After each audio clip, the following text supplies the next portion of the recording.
রহস্য কখনো আলোতে জন্মায় না, রহস্য জন্ম নেয় অন্ধকারে, আর অপেক্ষা করে কারো না কারো সত্য খুঁজে বের করার জন্য। অন্ধকারে ঢাকা শহর, নীরব সাক্ষী দেয়াল, আর এমন কিছু প্রশ্ন যার উত্তর খুঁজে বের করে আনতে পারে একজনই, সত্যান্বেষী ব্যোমকেশ বক্সী। আপনিও যদি ব্যোমকেশ বক্সীর সত্যান্বেষণ ভালোবাসেন, যদি রহস্যের গন্ধ আপনার শিরায় রোমাঞ্চ নিয়ে আসে, তাহলে আপনি একদম সঠিক জায়গাতেই এসেছেন। স্বাগতম স্কেয়ারি টেলস 2.0-তে। আমাদের চ্যানেল যদি আপনি প্রথমবারের জন্য শোনেন, তাহলে এক্ষুনি কিন্তু আমাদের চ্যানেলটিকে সাবস্ক্রাইব করুন এবং পাশে থাকা বেল আইকনে ক্লিক করে নোটিফিকেশন অন করে নিন, যাতে নতুন গল্প এলে সবার আগে আপনি জানতে পারেন। যুক্তির শীতল আলোয় আর অবিচল অনুসন্ধানে আজ আবার উন্মোচিত হবে এক চাপা দেওয়া সত্য। শুনুন মন দিয়ে, কারণ এ শুধু গল্প নয়, এ ব্যোমকেশের এক সত্যান্বেষণ।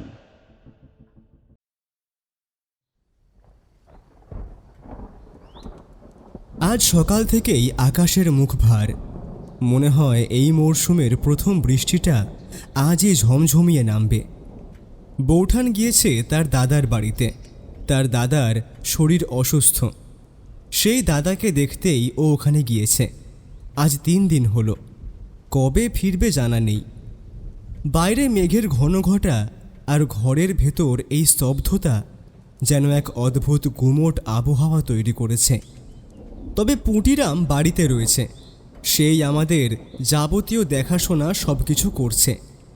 ব্যোমকেশ একটা ক্রাইম থ্রিলার পড়ছিল, বিদেশি বই। এবছর বইমেলা থেকে এসে কিনেছে এটা। আর আমি মন দিয়েছিলাম আমার একটু উপন্যাসের কাজে। এখন আষাঢ় মাসের শুরু। উপন্যাসটা ছাপবে শ্রাবণের মাঝামাঝি সময়ে। বেশ বড় একটা বিষয়, সেটাকে সাজিয়ে লিখতে বেশ মানসিক পরিশ্রম হচ্ছে। সকাল থেকে এইবার 3য় কাপ চা শেষ করে আমরা যে যার কাজে মন দিয়েছিলাম। তখন বাজে বেলা প্রায় 10টা। জলখাবার খাওয়ার সময় হয়েছে। একটু আগেই পুঁটিরাম জলখাবারের ফরমাশ নিয়ে গেল। লুচি আর সাদা আলুর তরকারি, সঙ্গে বেগুন ভাজা। লুচির গন্ধে মনটা একটু চনমনে হওয়ার কথা ছিল, কিন্তু বাইরের আকাশের ছাই রঙা বিষণ্ণতা আমাদের দুজনকে গ্রাস করে রেখেছে। এমন সময় হঠাৎ আমাদের বসার ঘরের টেলিফোনটা বেজে উঠল। দেখলাম ব্যোমকেশ এখনও ক্রাইম থ্রিলারের ওই বইটা থেকে মুখ সরায়নি। ব্যোমকেশের এই নির্লিপ্ততা দেখে মাঝে মাঝে অবাক হই আমি। পৃথিবীর সমস্ত উত্তেজনা যেন ওর বইয়ের পাতায় বন্দী। অতএব এটা তার অব্যক্ত নির্দেশ, আমাকেই উঠে গিয়ে টেলিফোনটা রিসিভ করতে হবে। সেই মতো আমি আমার লেখার কাজ বন্ধ করে উঠে গিয়ে টেলিফোনটা তুললাম। হ্যালো, কে বলছেন? আপনি কি ব্যোমকেশ বাবু বলছেন? না, আমি ওর সহকারী অজিত বলছি। আপনার কি ব্যোমকেশকে দরকার? আগে হ্যাঁ, ব্যোমকেশ বাবুকে ফোনটা দিলে খুব ভালো হয়। ওপাশের ভদ্রলোকের গলা ভারী শোনাচ্ছিল, যেন অনেক কষ্টে কথা বলছেন। আমি রিসিভারে হাতটা চাপা দিয়ে ব্যোমকেশকে ডাকলাম। এই যে ব্যোমকেশ, এসো, তোমার জন্যই ফোন। কে ফোন করেছে? তা তো বলতে পারছি না ভাইয়া, তুমি এসো, তোমাকেই ওনার দরকার বলছেন। আমার এই কথাটা শুনে দেখলাম ব্যোমকেশ কিছুটা বেজার মুখে নিজের বসার জায়গা ছেড়ে উঠে এলো টেলিফোনের কাছে। আমি তাকে রিসিভারটা ধরিয়ে দিয়ে আবার নিজের জায়গায় গিয়ে বসলাম। ব্যোমকেশ টেলিফোনটা আমার হাত থেকে নিয়ে অপর প্রান্তের ব্যক্তিকে উদ্দেশ্য করে বলল, হ্যালো, ব্যোমকেশ বক্সী বলছি। আপনার পরিচয়টা? আমার নাম নলিনী মোহন সরকার। আমার বাড়ি গড়িয়ার কাছে। খুব বিপদে পড়ে আপনাকে ফোন করেছি ব্যোমকেশ বাবু। বলুন, আপনার দরকারটা কি? আসলে ব্যোমকেশ বাবু, আমার বাড়িতে একজন আত্মহত্যা করেছে। সে আমার ভাই তারিণী মোহন সরকার। আত্মহত্যা? তাহলে আমার প্রয়োজন কেন? এ বিষয়ে আমি আপনাকে কি সাহায্য করতে পারি? আসলে ব্যোমকেশ বাবু, সবটা টেলিফোনে বলাটা ঠিক হবে না। যদি সম্ভব হয় আপনি বরং একবার আমাদের বাড়িতে আসুন। আমার বিনীত অনুরোধ আপনার কাছে। আমরা এখনো পুলিশকে খবর দিইনি, আপনাকেই আগে জানালাম। দেখুন, পুলিশকে তো জানাতেই হবে, সুতরাং আগে থানায় খবর দিন। খুব সম্ভবত আপনাদের ওখানকার থানার বড়বাবুর নাম গোপালচন্দ্র সমাদার। উনি আমার পরিচিত। ওনাকে আমার কথা বলবেন, আর আমি যতটা দ্রুত সম্ভব ওখানে পৌঁছাচ্ছি। আর তার আগে অবধি মৃতদেহ যেন কেউ স্পর্শ না করে। ব্যোমকেশ খুব সংক্ষেপে কিন্তু স্পষ্ট নির্দেশ দিল নলিনী মোহন বাবুকে। আচ্ছা আচ্ছা, ঠিক আছে ব্যোমকেশ বাবু, তাই হবে। আমি বরং থানায় যোগাযোগ করছি, আপনি আসুন, বড় উপকার হলো আমার। ব্যোমকেশ রিসিভারটা নামিয়ে রেখে আমার দিকে একবার তাকালো। তার চোখে তখন সন্ধানী দৃষ্টি। তারপর আমার কাছে এসে পুরো ঘটনাটা সংক্ষেপে বলল। তারপর আমার দিকে তাকিয়ে শুধু বলল দ্রুত তৈরি হয়ে নিতে। ব্যোমকেশের কথা মতো আমি তৈরি হয়ে নিলাম, কিন্তু আমার মনে একটা প্রশ্ন রয়েই গেল। আচ্ছা, ব্যোমকেশ তো শুধু বলল ওদের বাড়ি নাকি গড়িয়ার কাছে, কিন্তু ব্যোমকেশ তো নলিনী মোহন বাবুর থেকে ওদের সম্পূর্ণ ঠিকানাটা নিল না। তাহলে আমরা জায়গাটা চিনব কেমন করে? ব্যোমকেশের তৈরি হওয়া শেষ হলে দরজা বন্ধ করে যখন আমরা বেরোচ্ছি, তখন আমি ওকে জিজ্ঞেস করলাম, আচ্ছা ব্যোমকেশ, তুমি তো নলিনী মোহন বাবুর থেকে ওদের সম্পূর্ণ ঠিকানাটা নিলে না, তাহলে ওখানে পৌঁছবে কি করে? ব্যোমকেশ আমার দিকে তাকিয়ে বলল, অজিত, অংশু, উনিও বিষয়টা খেয়াল করেননি। তবে নলিনী মোহন সরকারের বাড়ি আমি চিনি, আর যে ব্যক্তির আত্মহত্যার বিষয়ে আমরা ওখানে যাচ্ছি তিনিও আমার বেশ পরিচিত। সে কথা হয়তো নলিনী মোহনবাবু জানেন না, তাই জন্যই আমাকে অপরিচিতের মতোই ফোন করেছিলেন। কি বলছো কি তুমি? ব্যোমকেশ, তুমি ওদেরকে চেনো, কিন্তু কিভাবে? বুঝলে অজিত, তারিণী মোহন সরকার ছিলেন আমার বাবার বন্ধু। তিনি একজন বিখ্যাত স্ট্যাম্প কালেক্টরও বটে। ওনার আত্মহত্যার খবর পেয়ে আমি নিজেও বেশ চিন্তিত। ওনার মতো হাসি খুশি মানুষ খুব কমই ছিল, কিন্তু কেন যে হঠাৎ আত্মহত্যা করতে গেলেন সেটা বুঝতে পারছি না। হয়তো ওখানে গেলেই সবটা স্পষ্ট হবে। আমি আবার জানতে চাইলাম, আচ্ছা ব্যোমকেশ, তাহলে কি তুমিও ওদের বাড়ি আগে গিয়েছো? হ্যাঁ অজিত, বার দুয়েক গেছি। আমার বাবার সঙ্গেই গেছি। শেষ যাওয়াটা প্রায় 12 বছর আগে। বাবা চলে যাওয়ার ওই 3-4 মাস আগে হবে। নলিনী মোহনবাবু, তাকেও আমি চিনি, যদিও তার সঙ্গে আমার সখ্যতা হয়নি। শুধু এটুকু জানি উনি বেশ রাশভারী প্রকৃতির লোক, বাড়ির কর্তা। তিনি পৈতৃক ব্যবসায়ী দেখেন, আর তার সঙ্গে নিজের পাড়ার কিছু বাচ্চাকে লেখাপড়া শেখান, সম্পূর্ণ বিনামূল্যে। বাহ ব্যোমকেশ, লোকটি তো বেশ ভালো। হ্যাঁ অজিত, কিন্তু এমন একটা পরিবারই যে কি করে এমন দুর্যোগের ছায়া নেমে এলো তা মেনে নিতে একটু অস্বস্তি বোধ করছি।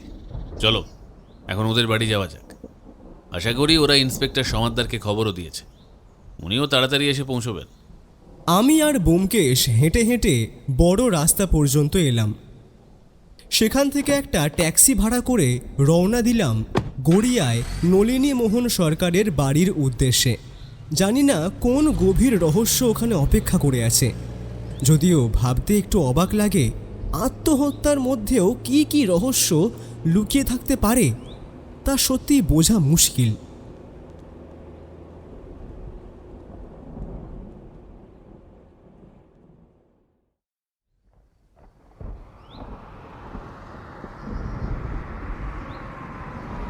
নলিনী মোহন সরকারের বাড়ি পৌঁছতে আমাদের সময় লাগলো প্রায় 45 মিনিট।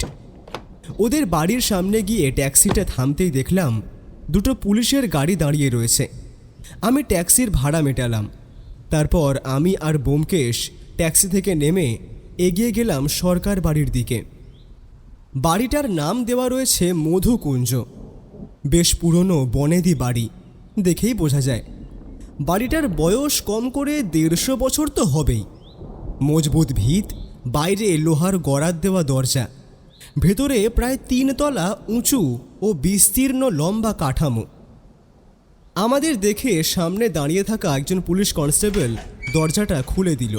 তারপর নমস্কার করে বলল, আগে দাদাবাবু আপনারা আসবেন সে কথা ইন্সপেক্টর সমাদ্দার সাহেব আমাদের আগেই বলে রেখেছেন। যান যান, আপনারা ভেতরে যান, ওনারা সকলে দোতলায় আছেন। এগিয়ে দেখবেন ওখানে রামলাল দাঁড়িয়ে আছে, ও আপনাদের দোতলায় নিয়ে যাবে। সেই মতো আমি আর ব্যোমকেশ ভেতরের দিকে এগিয়ে গেলাম। লক্ষ্য করলাম ঢুকেই ব্যোমকেশ বাড়িটার প্রতিটি দিক, প্রতিটি জিনিস যেন নিজের তীক্ষ্ণ দৃষ্টি দিয়ে নীরবে জরিপ করে নিচ্ছে। আমরা এগিয়ে যেতেই রামলাল আমাদের অভিবাদন জানালো। আসেন বাবুরা, গোপাল বাবু উপরেই রয়েছেন। এই বাড়ির মালিক নলিনী বাবু। আপনারা আসছেন সে কথা গোপাল বাবুকে আগেই জানিয়েছেন। চলুন চলুন, এই আমি ওপরে নিয়ে যাচ্ছি। লাশে এখনো হাত দেওয়া হয়নি। আমি আর ব্যোমকেশ কোনো কথা না বলে ওর সঙ্গে উপরে উঠতে লাগলাম। বাড়িটা সম্পূর্ণ নিস্তব্ধ, কেমন একটা স্যাঁতস্যাঁতে গা ছমছমে ভাব চারদিকে। উপরে উঠে দেখলাম একটা ঘরের সামনে কয়েকজন পুলিশ কনস্টেবল আর একজন বড় মাপের অফিসার দাঁড়িয়ে রয়েছেন।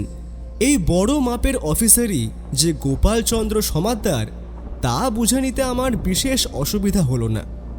ব্যোমকেশ এগিয়ে গেল এবং গোপালবাবুর সঙ্গে কিছুক্ষণ কথা বলতে লাগলো। আমি কিছুটা দূরে দাঁড়িয়েছিলাম। দেখলাম ব্যোমকেশ প্রথমে গোপালবাবুকে নমস্কার জানালো, তারপর ওদের মধ্যে কয়েকটা কথা হলো। কথা শেষ হতেই ব্যোমকেশ আমাকে ইশারায় ওই ঘরের কাছে ডাকলো। চলো অজিত, এবার ঘরের মধ্যে যাওয়া যাক, দেখা যাক ভেতরে কি পরিস্থিতি রয়েছে। হ্যাঁ ব্যোমকেশ, চলো। আমরা ঘরের দরজা ঠেলে ভেতরে ঢুকতেই চোখে পড়ল সেই ভয়াবহ দৃশ্য। প্রায় 6 ফুট লম্বা, সুস্থ সবল চেহারার এক বৃদ্ধ। তিনি ঘরের উপরের কড়িকাঠ থেকে দড়ির সাহায্যে ঝুলে রয়েছেন। এই দৃশ্য দেখে আমার হাড় হিম হয়ে এল। ব্যক্তিটির মুখে যন্ত্রণার ছাপ স্পষ্ট। মৃত্যু যন্ত্রণা যে ভয়ঙ্কর ছিল তাতে কোনো সন্দেহ নেই। আমি লক্ষ্য করলাম ব্যোমকেশ পকেট থেকে নিজের সাদা রুমালটা বার করল এবং সেটা হাতে জড়িয়ে নিল। বুঝলাম হাতের ছাপ যাতে কোথাও না লাগে সেই উদ্দেশ্যেই এই ব্যবস্থা নেওয়া। আমরা দুজনেই চটি পরেছিলাম। চটি খুলেই ঘরে ঢোকা হয়েছিল। ব্যোমকেশ তখন গোপালবাবুর দিকে ফিরে বলল, ইন্সপেক্টর সাহেব, আপনার লোকজনকে বলুন দেহটাকে ধীরে ধীরে নামিয়ে ওই পাশের খাটটার ওপর রাখতে। তারপর যা পরীক্ষা করার আমি করব। গোপালবাবু মাথা নাড়িয়ে সম্মতি জানালেন। তারপর বললেন, এই বিনয়, আয় তো, আরেকজনকে নিয়ে আয়, লাশটাকে নামাতে হবে তাড়াতাড়ি। এরপর দেহটা ধীরে ধীরে নামানো হলো। ব্যোমকেশ খুব কাছ থেকে গিয়ে দেহটা নিরীক্ষণ করতে লাগলো। ওর পাশেই দাঁড়িয়ে আমি নীরবে সবটা লক্ষ্য করতে লাগলাম। ইতিমধ্যে ঘরে ঢুকলেন পুলিশের ডাক্তার অতুলবাবু। যথারীতি দেরিতে এসেছেন বলেই গোপালচন্দ্র বাবুর কাছ থেকে তাকে বেশ কিছুটা ধমক খেতে হলো। তা বুঝতে আমাদের অসুবিধা হলো না। অতুলবাবুকে দেখে ব্যোমকেশ একটু সরে এলো। এবার ডাক্তারবাবু মরদেহ পরীক্ষা করবেন। আমি আর ব্যোমকেশ দুজনেই মন দিয়ে সেই পরীক্ষা লক্ষ্য করতে লাগলাম। ডাক্তারবাবু প্রথমে গলা, পা আর ঘাড়ের কিছু অংশ হাত দিয়ে পরীক্ষা করলেন। তারপর আঙুল দিয়ে খুব সূক্ষ্মভাবে মৃতের চোখের পাতা দুটো টেনে দেখলেন। শেষে নিজের থেকেই বিড়বিড় করে বললেন, Oh, a pure and perfect case of suicide. তখন ব্যোমকেশ তাকে জিজ্ঞেস করল, আচ্ছা ডাক্তারবাবু, কিসের ভিত্তিতে আপনার মনে হলো যে কেসটা সুইসাইড? অতুলবাবু ব্যোমকেশের দিকে ফিরে একটু অবাক হয়ে বললেন, আরে ব্যোমকেশ বাবু, আপনাকে তো আমি খেয়ালই করিনি। কি সৌভাগ্য, আপনি কি এই কেসের সঙ্গে জড়িয়েছেন নাকি? হ্যাঁ অতুলবাবু, ঘটনাচক্রে। কিন্তু আপনি আমায় বলুন, কিভাবে বুঝলেন এটা পিওর সুইসাইড কেস? অতুলবাবু নিজেকে একটু গুছিয়ে নিয়ে বললেন, ওই যে দেখুন, গলার কাছের হাড়টা ভাঙা, এমনকি পায়ের যে জয়েন্টের অংশটা সেটাও ভাঙা। আসলে গলায় দড়ি লাগানোর পর মানুষ যখন ঝুলে যায় তখন শরীর স্বাভাবিক প্রতিক্রিয়া বশত ওই বন্ধন থেকে মুক্তি পেতে চায়। সেই জন্যে পা দুটো এমনভাবে নড়াচড়া করে যে একটা সময় চাপে ওই হাড়গুলো ভেঙে যায়। এখানে সেই লক্ষণ স্পষ্ট, অর্থাৎ এটা সুইসাইড, তাছাড়া আর কিছুই নয়। আর এবার তো বাকিটা আপনারই হাতে। সুইসাইডের কারণ খুঁজে বার করা আপনারই দায়িত্ব। বুঝলাম অতুলবাবু, আপনার কথায় যথেষ্ট যুক্তি রয়েছে। আচ্ছা, আমায় এবার বলুন তো, ওনার মৃত্যুর সময়টা কি? আমি নাড়িটাড়ি যা বুঝলাম আর রিগর মর্টিসের যা অবস্থা দেখছি, সব মিলিয়ে বলা যায় এই ব্যক্তি মানে তরিণীমোহন বাবু মারা গেছেন গতকাল রাত 1:30 থেকে 2:30টার মধ্যে। আচ্ছা, বেশ, অনেক ধন্যবাদ অতুলবাবু। এই তথ্য এই কেসে আমার পক্ষে অত্যন্ত সহায়ক হবে। এরপর অতুলবাবু গোপালবাবুকে ডেকে কিছু কথা বললেন। ঠিক কী কথা হলো তা আমরা স্পষ্ট করে শুনতে পেলাম না। কিছুক্ষণ পর ব্যোমকেশ গোপালবাবুর কাছে গিয়ে বলল, গোপালবাবু, বডিটা একবার পোস্টমর্টম করাবেন তবু, তারপর দাহ কার্য যেদিকে যাওয়া যাবে। আর এখন আমি বাড়ির সকলের সঙ্গে কথা বলতে চাই। জানি এই সময় তাদের বিরক্ত করাটা উচিত নয়, কিন্তু কিছুই করার নেই। বাড়ির মালিক নলিনীবাবু যখন আমাদের ডেকে পাঠিয়েছেন, তখন তো আমাদের এই ব্যাপারে জড়িত হতেই হবে। তাই আপনার কনস্টেবলদের বলুন কোনো একটা ফাঁকা ঘরে আমাদের জন্য জেরার ব্যবস্থা করতে। আমরা এই কাজটা আর কিছুক্ষণের মধ্যেই শুরু করব। গোপালবাবু সম্মতি দিয়ে একজন কনস্টেবলকে ইশারা করলেন। প্রায় মিনিট 10 পর আমরা জেরার জন্য নির্দিষ্ট ঘরে ঢুকলাম। সেখানে ঢুকে দেখলাম আমাদের জন্য একটি টেবিল আর দুখানা চেয়ারের ব্যবস্থা করা হয়েছে। আমরা ঘরে ঢুকতেই বাড়ির এক কাজের মেয়ে, খুব সম্ভবত নাম ময়না, আমাদের জন্য চা আর বিস্কুট রেখে গেল। ওখানে বসেই ব্যোমকেশ একজন কনস্টেবলকে নির্দেশ দিল, বাড়ির সকলকে এক একে ডেকে পাঠাবেন। একজনের জেরা শেষ হলে আমি পরের জনকে ডেকে পাঠাবো। নির্দেশ পেয়ে কনস্টেবলটি মাথা নেড়ে নিজের কাজে চলে গেল। প্রথমে ঘরে ঢুকলেন বাড়ির কর্তা নলিনীমোহন বাবু। তার মুখ থমথমে, চোখের কোণায় জল। সেটাই স্বাভাবিক, সদ্য নিজের ছোট ভাইকে হারিয়েছেন তিনি। বয়স হলেও ভাই তো ভাই। ব্যোমকেশ তাকে আমাদের সামনের চেয়ারটায় বসতে বলল। নলিনীমোহন বাবু বসে আমাদের দিকে তাকাতেই ব্যোমকেশ বলল, নলিনীবাবু, আমাকে চিনতে পারছেন? হ্যাঁ, আপনি তো ব্যোমকেশ বক্সী, প্রসিদ্ধ গোয়েন্দা। প্রথমত আমি গোয়েন্দা নই, সত্য সন্ধানী। আর দ্বিতীয়ত, আপনি হয়তো ভুলে গিয়েছেন আমি ছোটবেলায় আপনাদের বাড়িতে বাবার সঙ্গে আসতাম। আপনার ভাই তারিণীমোহন বাবু আমার বাবার সৌহৃদ বন্ধু ছিলেন। ওনার স্ট্যাম্পের কালেকশন আর আমার ব্যক্তিগত সংগ্রহ দেখতে আমি বেশ কয়েকবার এই বাড়িতে এসেছি। নলিনীমোহন বাবু এবার সত্যি অবাক হলেন। তারপর মুখে হালকা হাসির ছাপ এনে বললেন, ও আচ্ছা আচ্ছা, বয়স হচ্ছে তো, আসলে সবই ভুলে যাচ্ছি। হঠাৎ যেন কিছু মনে পড়ে গেল তার। খানিক চমকে উঠে বললেন, ও হ্যাঁ, আপনি কি সেই জন্যেই তখন আমার কাছ থেকে বাড়ির সম্পূর্ণ ঠিকানাটা জিজ্ঞেস করেননি? ঠিকই ধরেছেন। আর আপনি আমাকে তুমি করেই কথা বলবেন, আমার ভালো লাগবে। আপনি তো আমার বয়োজ্যেষ্ঠ। আচ্ছা আচ্ছা, ঠিক আছে ঠিক আছে, তাই বরং হবে। ব্যোমকেশ তখন ওনার দিকে তাকিয়ে আবার বলল, আচ্ছা নলিনীমোহন বাবু, এবার আমায় বলুন তো, আপনার ভাই তারিণীমোহন বাবু কি কোনো সময় অবসাদে ভুগছিলেন?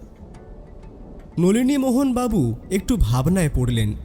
তারপর ধীরে ধীরে বললেন, আসলে ও তো বিয়ে থা করেনি, চিরকালই একা, কিন্তু বেশ হাসি খুশি থাকতো, নিজের মতোই থাকতো, পড়াশোনা করত, স্ট্যাম্প আর নানান জিনিস সংগ্রহ করত। নিজের জগতে তো বেশ ভালোই ছিল। এমনকি কালকেও সন্ধ্যাবেলা কত হেসে হেসে আমরা গল্প করলাম, কত কিছু হলো, একসঙ্গে মুড়ি খেলাম, নানা বিষয়ে কথা বললাম, আর আমাদের জমি জমা সংক্রান্ত কথাবার্তাও হলো। তিনি একটু থেমে গলা ভারী করে বললেন, কিন্তু ও যে হঠাৎ করে রাতের বেলায় এমন কাণ্ড করে ফেলবে আমি ভাবতেই পারছি না। ভদ্রলোক হাতের রুমালে চোখের জল মুছলেন। আচ্ছা নলিনী মোহনবাবু, আপনার ভাইয়ের মৃত্যুটাকে প্রথম কে আবিষ্কার করে? ওই তো আমাদের বাড়ির কাজের মেয়ে, এই যে আপনাদের চা দিয়ে গেল, ময়না। ওই তো সকালবেলা গিয়ে প্রথমে আমায় ডাকে, তারপর ভাইকে ডাকতে যায়, আর তারপরে ও ঘরে ঘরে চা দেয়।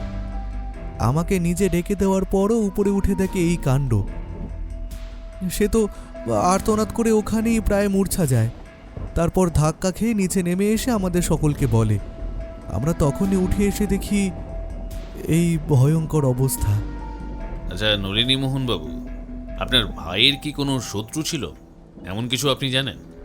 না না ব্যোমকেশবাবু, ওর মতো মানুষের শত্রু এ কথা সত্যিই ভাবা যায় না। ও তো কারোর সঙ্গে বিরোধে থাকতো না, কখনোই না। ও নিজের মতো নিজের জগতেই থাকতো। তিনি খানিক থেমে আবার বলতে লাগলেন, যখন ও প্রফেসরি চাকরি করত তখনও এত ভালো পড়াতো যে সব ছাত্রছাত্রী ওকে ভীষণ স্নেহ করত। এমনকি অন্যান্য প্রফেসররা ওকে যথেষ্ট ভালোবাসতো। এই তো বছর দেড়েক হলো ও রিটায়ার করেছে। বুঝলাম নলিনী মোহনবাবু। আচ্ছা আমায় বলুন তো, আপনাদের বাড়িতে এখন কে কে থাকে? বাড়িতে তো এখন আমি আর আমার ভাই থাকতাম। আমার ছেলে আর ছেলের বউ এরাও থাকে, এই 4 জন। আর আছে ওই ময়না। তিনি সঙ্গে সঙ্গে পরিষ্কার করে বললেন, তবে ময়না এখানে থাকে না। সে ওই সকাল 6:30টার সময় আসে, প্রথমে কিছু কাজকর্ম করে, তারপর ওই রান্নার জোগাড়, পুজোর জোগাড় সব সেরে নেয়। শেষে রাত্রে 9টা নাগাদ নিজের বাড়িতে চলে যায় ও। নিজের খাওয়া দাওয়াটা অবশ্য এখানেই সারে। আমরা সেই শর্তেই ওকে এখানে কাজে রেখেছিলাম। আচ্ছা ঠিক আছে নলিনী মোহনবাবু। ব্যোমকেশবাবু, আমার ভাই আত্মহত্যার মতো একটা পদক্ষেপ নিতে গেল কেন, সেটা দয়া করে আপনি খুঁজে বার করুন। আসলে আমার ভাই অত্যন্ত স্নেহের ছিল। পিতৃবিয়োগের পর থেকে আমি ওকে ছেলের মতোই মানুষ করেছি। ওকে কখনো কোনো অভাব বোধ করতে দিইনি। তিনি একটু থেমে চোখ মুছলেন, তারপর আবার বললেন, ছোট থেকেই ও পড়াশোনায় খুব ভালো ছিল, খুবই ভালো। গ্র্যাজুয়েশন কমপ্লিট করে পরবর্তী পড়াশোনার পর প্রফেসরের চাকরিটা ও নিজেই জোগাড় করলো। তার সঙ্গে ছিল ওর স্ট্যাম্প আর নানান পুরনো বহুমূল্য জিনিস সংগ্রহের একটা বাতিক। সবসময় নিজের মাসিক বেতন দিয়ে সবটা তো করা সম্ভব হতো না। সে আমায় বলতো, আর সে বললে আমি ওকে অর্থ সাহায্য করিনি এমনটা কিন্তু কোনোদিনও হয়নি। গলা আরও ভারী হয়ে এলো তাঁর।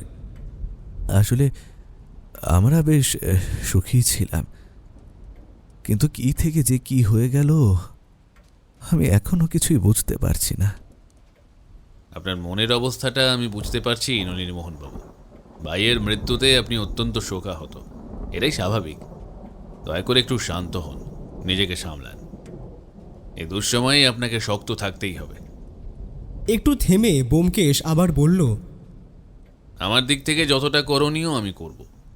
সত্যটাকে টেনে বের করে আনাই আমার কাজ। নলিনী মোহন বাবু চুপ করে বসে রইলেন। সেই দেখে ব্যোমকেশ সৌজন্যের সঙ্গে যোগ করল, আপনি এখন যেতে পারেন নলিনীবাবু, আর যাওয়ার সময় আপনার পুত্রকেই ঘরে পাঠিয়ে দেবেন।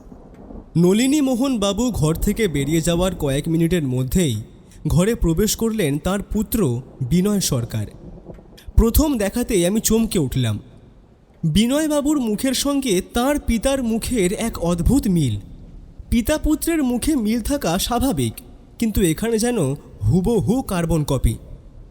ব্যোমকেশ বিনয়বাবুকে আমাদের সামনের চেয়ারটায় বসতে বলল। বিনয়বাবুর মুখে শোকের ছাপ স্পষ্ট। ব্যোমকেশ কিছুক্ষণ ওকে তীক্ষ্ণ দৃষ্টিতে জরিপ করতে লাগলো। তারপর হঠাৎই খুব ক্ষিপ্রভাবে এমন একটা প্রশ্ন করে বসল যেটা শুনে বিনয়বাবু যেমন অবাক হলেন তেমনি আমিও মনে মনে ভাবলাম এই সময়ে ব্যোমকেশ এমন প্রশ্ন করছে কেন। আচ্ছা বিনয়বাবু, আপনার কাকা তারিণী মোহনবাবু চলে যাওয়ার পর তার যাবতীয় সঞ্চয় কে পাবে? বিনয়বাবু মুখে অদ্ভুত বিরক্তি আর স্তব্ধতার ভাব নিয়ে বললেন, ব্যোমকেশ বাবু, এসব আপনি কি বলছেন? বিনয়বাবুর কপালে ভাঁজ পড়ল। তিনি চেয়ারে কিছুটা নড়ে চড়ে বসলেন। কারণ আছে বলেই বলছি বিনয়বাবু, আপনার কাকা তো বিবাহ করেননি, একা মানুষ। স্বাভাবিক নিয়মে দেখতে গেলে ওনার মৃত্যুর পর ওনার যাবতীয় সম্পত্তি আপনারই পাওয়ার কথা। হ্যাঁ, সেটা ঠিকই বলেছেন, কিন্তু আসলে আপনি কি বোঝাতে চাইছেন? আপনি কি বলতে চাইছেন যে কাকার জমানো টাকার জন্য আমি কাকাকে হত্যা করেছি? কি যাতা বলছেন আপনি? ওনাকে তো কেউ হত্যা করেনি, উনি আত্মহত্যা করেছেন। আমাকে এভাবে অকারণে বিভ্রান্ত করার কোনো দরকার আছে? শান্ত হন বিনয়বাবু, আমি এতদূর কিছু বলিনি, অযথা উত্তেজিত হবেন না। আমি শুধু একটা সম্ভাবনার কথা বললাম, আর আপনি যেটা বলছেন সেটাও এখনো সম্পূর্ণ নিশ্চিত নয়। দেহ পোস্টমর্টেম না হওয়া পর্যন্ত আমরা কখনোই নিশ্চিতভাবে বলতে পারি না যে এটা আত্মহত্যা নাকি খুন। কি বলছেন আপনি? খুন হবে কেন? এটা তো স্পষ্ট আত্মহত্যা। পুলিশের ডাক্তার তো দেখে বললেন। আপনার আর ওনার কথোপকথন আমি শুনেছি, উনি তো আপনাকে সব ব্যাখ্যা করলেন। ঠিক আছে বিনয়বাবু, এই প্রসঙ্গ এখন থাক। আপনি আমায় বলুন, আপনার কাকার কোনো শত্রু ছিল বলে আপনি জানেন কি? না ব্যোমকেশ বাবু, কাকার কোনো শত্রু ছিল বলে আমি জানি না। আসলে কাকার মতো একজন মানুষের শত্রু থাকতে পারে, এটাই আমার কাছে অকল্পনীয়। উনি অত্যন্ত ভালো মানুষ ছিলেন, খুব স্নেহশীল, সকলকেই সম্মান করতেন, সবাইকে আপন করে রাখতেন। আচ্ছা বেশ, রিটায়ার্ড করার পর উনি কি সারাক্ষণ বাড়িতেই থাকতেন? হ্যাঁ, বেশিরভাগ সময়। বাবা এখনো মাঝে মধ্যে ব্যবসার কাজে বাইরে যান, মূল দেখাশোনাটা আমি করি। তবে বাবা অভিজ্ঞ মানুষ, তাই কোনো সিদ্ধান্তের দরকার হলে ওনার কাছ থেকে পরামর্শ নিই। অনেক সময় বাবাকে সঙ্গে করে অফিসেও নিয়ে যাই। কাকা বেশিরভাগ বাড়িতেই থাকতেন। কখনো কখনো শুনেছি উনি বাইরে যেতেন পুরনো স্ট্যাম্প বা কোনো বহুমূল্য জিনিস সংগ্রহের জন্য। আচ্ছা বেশ, অনেক ধন্যবাদ। এই মুহূর্তে আপনার কাছ থেকে আর কিছু জানার প্রয়োজন নেই, আপনি যেতে পারেন। আর আপনার স্ত্রীকে এখানে একটু পাঠাবেন। আমার স্ত্রীকে? মানে তানিয়াকে? আসলে ও একদম ভেঙে পড়েছে। কাকার সঙ্গে ওর খুব স্নেহের সম্পর্ক ছিল। কাকার মৃত্যুতে ও ভীষণ আঘাত পেয়েছে। এই সময় কি ওকে জেরা করাটা খুব দরকার? বিনয়বাবু, এই জেরাটা আমার কাজের অংশ, আমাকে এটা করতেই হবে। তবে আপনাকে একটা বিষয় নিশ্চিত করে দিচ্ছি, যেটুকু জিজ্ঞাসা করা একান্ত দরকার তার বেশি কিছুই জিজ্ঞাসা করব না। ওনার বিভ্রান্ত হবার কোনো কারণ থাকবে না। দয়া করে ওনাকে পাঠিয়ে দিন। বিনয়বাবু চলে যাওয়ার কিছুক্ষণ পরেই তার স্ত্রী তানিয়া ঘরে এসে উপস্থিত হলেন। ফর্সা মুখটা কেঁদে কেঁদে লালচে হয়ে গিয়েছে, চোখের নিচে কালো দাগ, গাল দুটো ফোলা ফোলা। তিনি আমাদের সামনে রাখা চেয়ারটায় বসতেই বোঝা গেল নিজেকে সামলানোর আপ্রাণ চেষ্টা করছেন তিনি। ব্যোমকেশ ওর দিকে তাকিয়ে নরম গলায় বলল, তানিয়া, তুমি চিন্তা করো না, তোমার কাছ থেকে আমার বিশেষ কিছু জানার নেই। শুধু এটুকু বলো, তোমার কাকাবাবুর সঙ্গে কি কেউ বা কারা বাড়িতে দেখা করতে আসতেন? তানিয়া কিছুক্ষণ চুপ করে রইল, তারপর নিজেকে একটু গুছিয়ে নিয়ে আস্তে আস্তে বলল, সেরকম কেউ তো আসতেন না। কাকাবাবু একা থাকতেই বেশি পছন্দ করতেন। মাঝে মাঝে ওনার কিছু ছাত্রছাত্রী দেখা করতে আসতেন, আর না হলে কোনো কিউরিও শপের মালিক বা দালাল, যাদের মাধ্যমে উনি পুরনো স্ট্যাম্প বা অ্যান্টিক জিনিসপত্র সংগ্রহ করতেন। এর বাইরে তো আর কেউ আসতেন না। আচ্ছা ঠিক আছে, আরেকটা কথা বলো, ওনাদের কারোর সঙ্গে কি কখনো তোমার কাকাবাবু মানে তারিণী মোহন বাবুর কোনো বচসা হয়েছে বলে শুনেছ? না ব্যোমকেশবাবু, কাকাবাবু সেরকম মানুষ ছিলেন না। কারোর সঙ্গে ঝগড়া বচসা হয়েছে এমনটা তো আমি কখনো শুনিনি। আচ্ছা বেশ, তুমি এবার যেতে পারো। যাওয়ার সময় ময়নাকে একবার পাঠিয়ে দিও।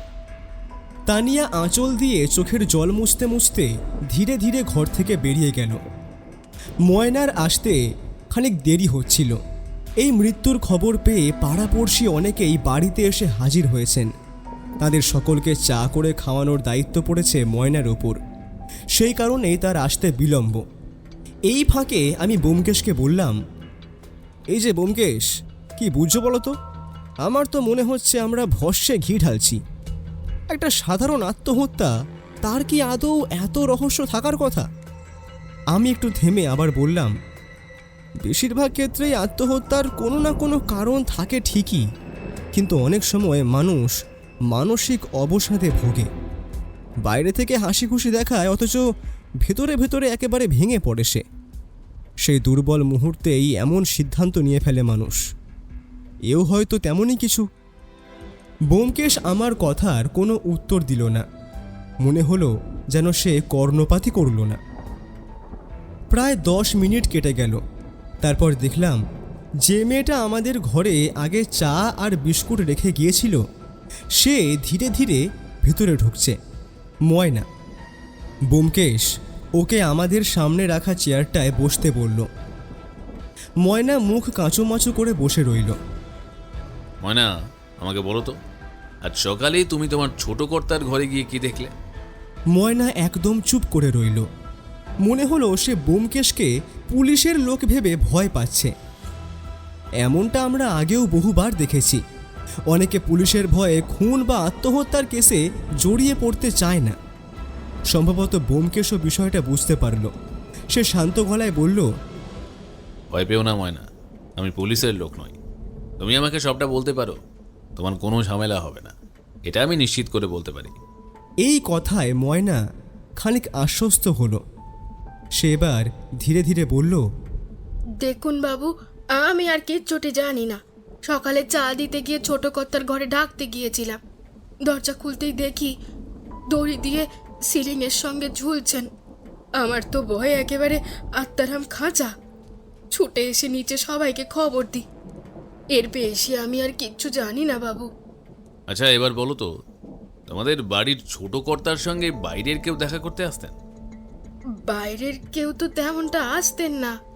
আসলে ওই মাঝে সাঝে কোনো ছাত্র বা ব্যবসার লোক হবেন, যাদের থেকে বাবু ওই দামি জিনিসগুলো কিনতেন। আচ্ছা, তুমি কি জানো কোনোদিন কারুর সঙ্গে তোমার ছোট কর্তার কোনো ঝামেলা হয়েছিল কিনা? না না দাদা বাবু, কোনো ঝামেলাই ছিল না। এনারা তো খুব সুখী পরিবার। কিন্তু তবুও যে কেন ছোট কর্তা এমন কাজটা করলেন, সেটাই বুঝতে পারলাম না। ঠিক আছে ময়না, তোমাকে আর বিরক্ত করব না, তোমার অনেক কাজ আছে। পরে দরকার হলে আমি নিজেই এসে কথা বলবো, তুমি যেতে পারো। ময়না চলে যাওয়ার সঙ্গে সঙ্গে আমাদের জেরার পর্ব শেষ হলো। আমি ব্যোমকেশের দিকে তাকিয়ে বললাম, এবার কি করবে ভাবছো ভায়া? উপর উপর দেখে পুরো ব্যাপারটা খুব পরিষ্কার বলে মনে হচ্ছে। তো আমি লক্ষ্য করেছি, যে কেসগুলো বাইরে থেকে খুব সোজা বলে মনে হয়, এগুলোর ভেতরেই লুকিয়ে থাকে সব থেকে বড় মরণ ফাঁদ। এবার চলো দুজনে মিলে তারিণী বাবুর ঘরটা আরেকবার ভালো করে দেখি। তখন একবার দেখেছি ঠিকই, কিন্তু আমার মনে হচ্ছে আবার দেখা দরকার। চলো যাই। ব্যোমকেশের কথা বলার পর আমি আর ও দুজনে মিলে আবার গেলাম তারিণী বাবুর সেই ঘরটাতে, যেখানে আজ সকালে ওনার ঝুলন্ত মরদেহ দেখা গিয়েছিল। পুলিশ ইতিমধ্যে বেশ কিছু জায়গা চিহ্নিত করে রেখেছে এবং খুব শীঘ্রই ঘরটা সিল করে দেওয়া হবে, সম্ভবত আমরা বেরিয়ে যাওয়ার পরেই। তাই সব কিছু আরেকবার ভালো করে নিরীক্ষণ করে নেওয়া দরকার। ঘরে ঢুকেই ব্যোমকেশ সোজা এগিয়ে গেল স্টাডি টেবিলের দিকে। আমিও ঘরটা চারদিক ঘুরে দেখতে লাগলাম। সত্যি বলতে ঘরটা যেন এক বিস্ময় ভাণ্ডার। কত রকমের জিনিস, ছোট ছোট বিভিন্ন পেনদানি, টেরাকোটার কাজ করা মূর্তি, পুরনো শিল্প নৈপুণ্যের নিদর্শন, অজস্র বড় বড় পুরনো বই, আবার আধুনিক বইয়েরও সমাহার। ইতিহাস, দর্শন, সংস্কৃত প্রায় সব বিষয়ের বই থরে থরে সাজানো। আমি মন্ত্রমুগ্ধ হয়ে তাকিয়ে রইলাম বইগুলোর দিকে। একটার পর একটা নাম পড়তে পড়তে কখন যে সময় কেটে যাচ্ছিল টেরই পাইনি। ব্যোমকেশ কি করছে সেই দিকে তেমন খেয়ালও করিনি। হঠাৎ ওর ডাকে আমার হুঁশ ফিরল। ঘড়ির দিকে তাকিয়ে দেখি আমরা ঘরে ঢোকার পর প্রায় 40 মিনিট কেটে গিয়েছে। বুঝলাম ব্যোমকেশ তার কাজ শেষ করেছে। ঘরটা সে খুঁটিয়ে নিরীক্ষণ করেছে। এবার এখান থেকে বেরোতে হবে। বড়বাবু এখানে নেই, তিনি মরদেহ নিয়ে পোস্টমর্টেম করাতে গিয়েছেন। রিপোর্ট এলে পরবর্তী কার্যক্রম শুরু হবে। আমি আর ব্যোমকেশ ঘর থেকে বেরিয়ে এসে নিজেদের চটি পরে নিলাম। তারপর নিচে নেমে নলিনীমোহন বাবুর সঙ্গে সাক্ষাৎ করলাম। তিনি স্তব্ধ, প্রায় নির্বাক হয়ে বসেছিলেন। তাকে সামান্য সান্ত্বনা দিয়ে এবং প্রয়োজনীয় কথা বলে আমরা বিদায় নিলাম। এরপর আমি আর ব্যোমকেশ একটা ট্যাক্সি ডেকে আমাদের বাড়ির উদ্দেশ্যে রওনা দিলাম।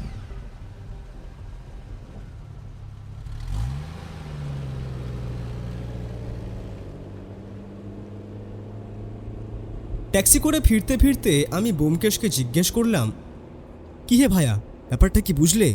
আর তারিণী বাবুর ঘরটা যে একেবারে অতুলনীয় ভাণ্ডারের মতো, কত রকমের জিনিস, হ্যাঁ, কত পুরনো দিনের জিনিসপত্র, বইপত্র, অগাধ সম্ভার। ব্যোমকেশ আমার কথার কোনো উত্তর দিল না। আমি এতটা উত্তেজিত, অথচ সে যেন পাথরের মতো শান্ত। ওর এই নীরবতা আমাকে কেমন যেন অস্বস্তিতে ফেলছিল। তাই আবার বললাম, কি হয়েছে বলো তো ব্যোমকেশ? তোমাকে এত গম্ভীর লাগছে কেন? কিছু বুঝতে পেরেছো নাকি? ব্যোমকেশ তবু চুপ করে রইল। বুঝলাম এখনও মুখ খুলবে না, আর আমার পক্ষ থেকেও কথা বলে যাওয়া বৃথাই। ও এখন কোনো উত্তর দেবে না।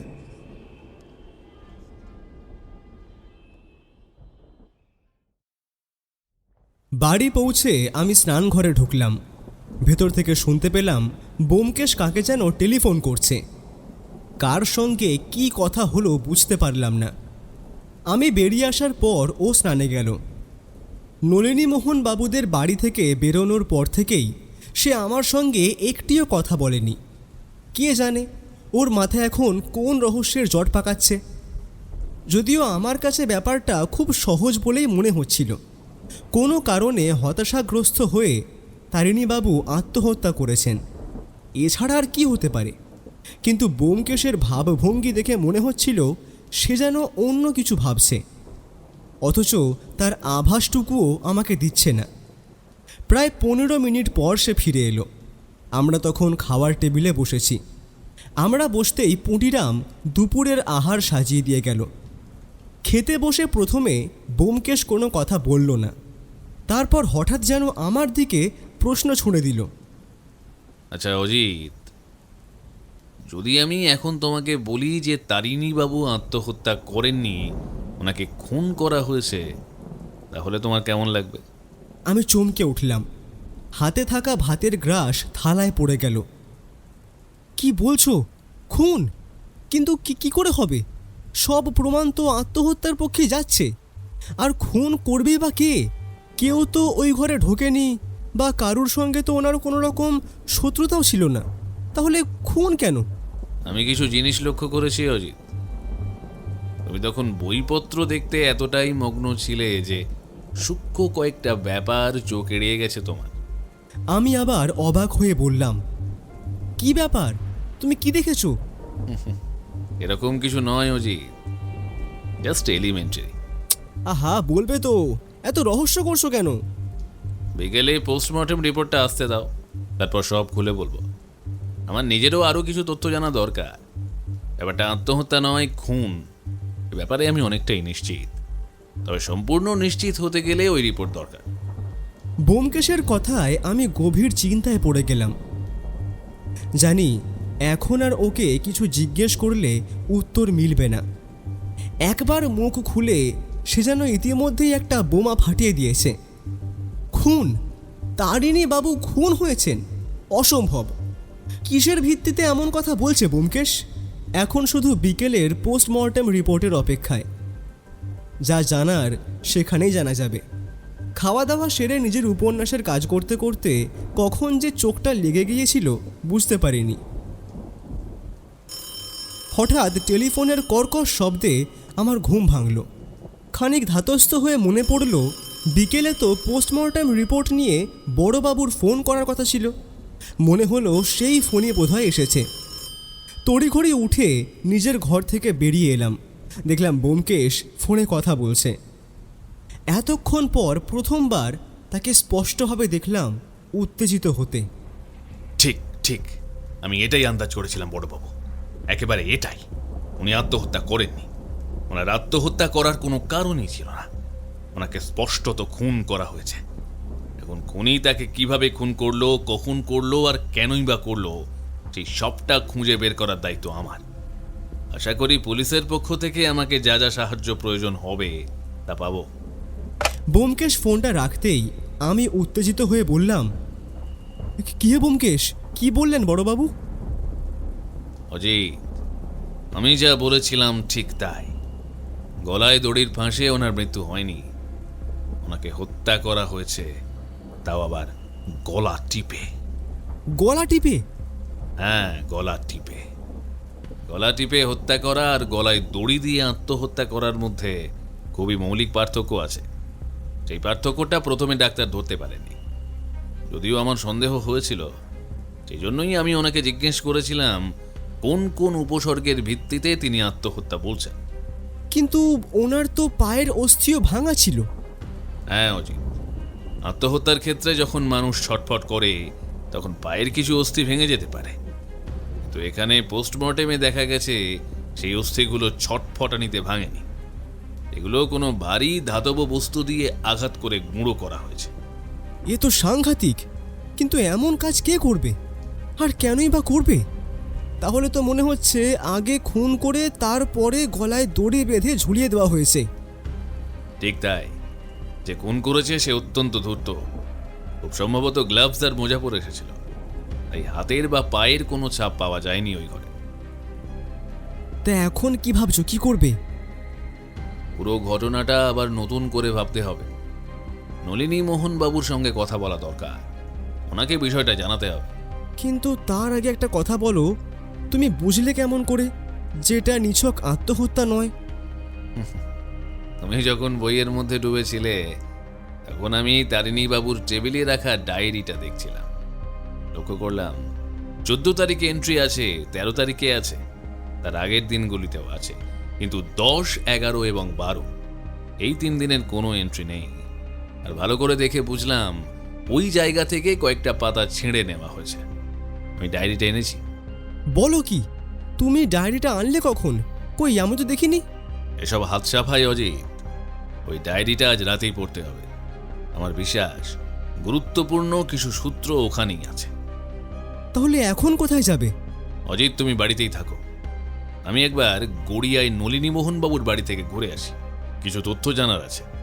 আর ওনাকে স্পষ্ট করে জানাতে হবে তারিণী মোহন বাবু আত্মহত্যা করেননি, তাকে খুন করা হয়েছে। ঠিক আছে ব্যোমকেশ, তুমি যাও, আমি আছি বাড়িতেই। ব্যোমকেশ তৈরি হয়ে বেরিয়ে গেল। আমি আবার নিজের কাজে মন দেওয়ার চেষ্টা করলাম, যদিও মন কিছুতেই বসছিল না। বিষয়টা বারবার মাথার মধ্যে ঘুরপাক খাচ্ছিল। কি করে সম্ভব, কি করে? কিছুতেই ভেবে কুল কিনারা করতে পারলাম না। ব্যোমকেশ বাড়ি ফিরল প্রায় রাত 8:30 নাগাদ। ও ঢুকতেই আমি আর অপেক্ষা করতে না পেরে বললাম, কি হে ব্যোমকেশ, খবর কি কি পেলে? বলো বলো, আরে আমি যে আর অপেক্ষা করতে পারছি না। অজিত, সব কথা পরে হবে। এই নাও, গরম রুটি আর মাংস এনেছি। দাঁড়াও, মুঠিরামকে বলি থালায় ভাগ করে দিতে, আমাদের দিয়ে ওকেও খাওয়া সেরে নিতে বলি। এরপর আর কিছু বলার সুযোগ পেলাম না। ঝটপট খাওয়া দাওয়া সেরে আমি আর ব্যোমকেশ একটা করে সিগারেট ধরিয়ে বারান্দায় এসে বসলাম। আমি আবার বললাম, এবার বলো, কি খবর পেলে? দেখো অজিত, প্রথমত ওখানে গিয়ে নলিনীবাবুকে সব জানাতেই উনি আবার কান্নায় ভেঙে পড়লেন। ওনার ভাই খুন হতে পারেন এমনটা দুঃস্বপ্নেও ভাবেননি।